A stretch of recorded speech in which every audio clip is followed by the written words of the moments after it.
Suatu hari, terdapat seorang putri cantik yang baik hati dan lemah lembut, bernama Galuh Candrakirana, yang tinggal di istana kerajaan Dahel. Galuh Candrakirana memiliki saudara seayah bernama Galuh Ajeng. Tidak seperti Galuh Candrakirana, Galuh Ajeng sangat kasar dan suka iri kepada Galuh Candrakirana. Dia tidak suka melihat kebahagiaan di wajah Galuh Candrakirana. Saat Galuh Candrakirana sudah dewasa, dia ditunangkan dengan Raden Inu Kertapati, putra kerajaan Kahuripan. Saat Galuh Candrakirana dan seluruh kerajaan sangat senang dengan hal itu, kecuali Galuh Ajeng dan ibunya Padukaliku.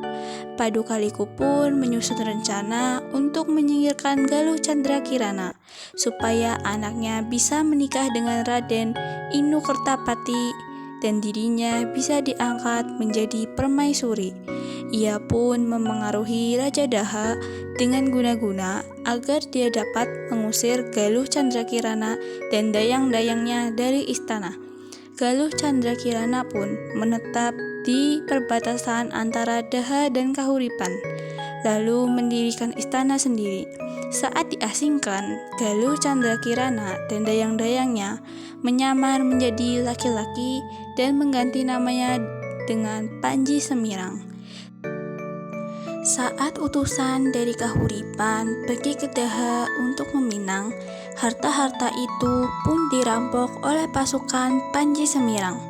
Keesokan harinya, Raden Inu Kertapati pun datang ke istana Panji Semirang untuk meminta kembali barang rampokan itu.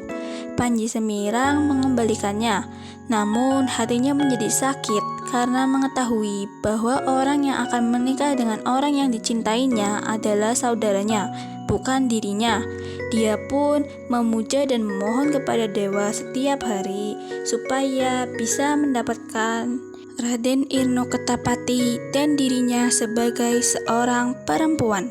Panji Semirang pun dibantu para dayang bergabung dalam kelompok bermain bernama Gembuh Warga Asmara dan memilih untuk merantau ke kerajaan.